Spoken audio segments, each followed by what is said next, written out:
Mob Entertainment has just dropped a bombshell regarding the Poppy Playtime lore. Snippets from the new orientation book have leaked, and the implication it has for Chapter 4 are astonishing. It was only a matter of time before the truth was revealed, but nobody could prepare for this. The orientation book is a Playtime manual any new employee would receive when starting their job. At the very beginning, we can see a note left by one of the staff members who goes by the initials PW.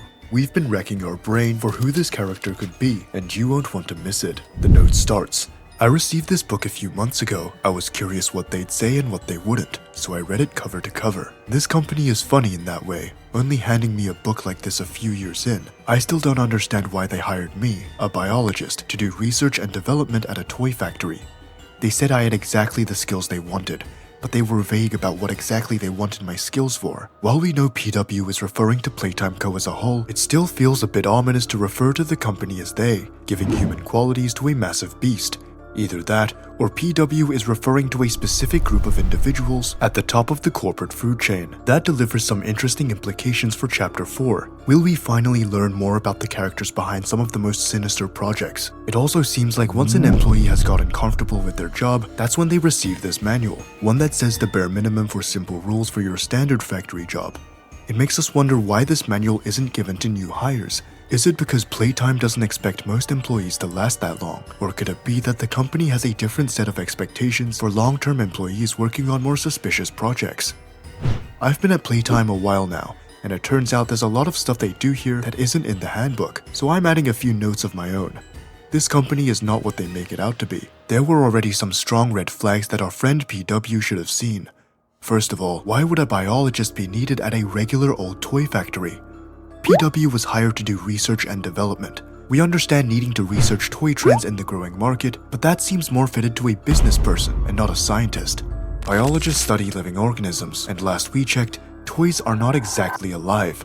However, having played through 3 chapters of Poppy Playtime, we all know that's not the complete truth. PW was certainly hired to help develop living, breathing toys. But of course, none of this is in the handbook, which confirms it isn't a manual to help people do their jobs. This manual was designed to protect Playtime Co. and their dubious activities, probably like most employees. PW did not know what kind of horror they were getting into. That makes us even more curious about what else could be in the user manual, and we don't have to look far before we get to our next piece of dark information.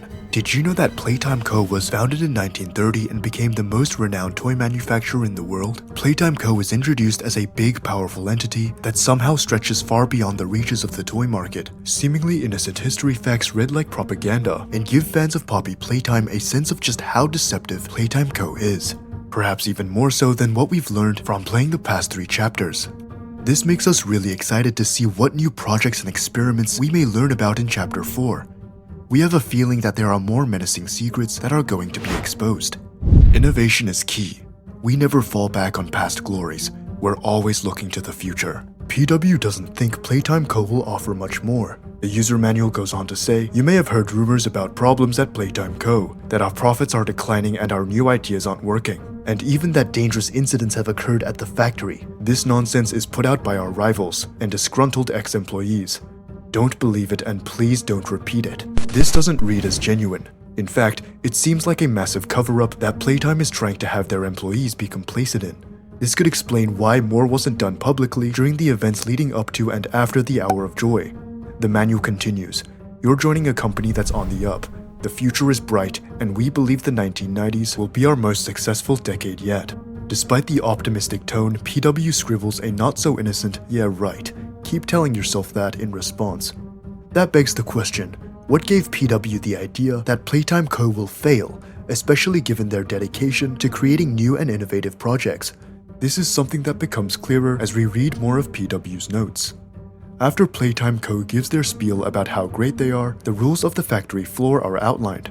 This gives us the first real look into an employee's workday. Playtime calls this the fun factory rules. These rules are meant to be fun, so long as you don't break them. Keep in mind, we're looking at the manual given to a biologist. Someone working on another team may have other, more reasonable expectations. What do we mean by that? You'll understand soon enough. PW tells us that the supervisors are very weird about cleanliness.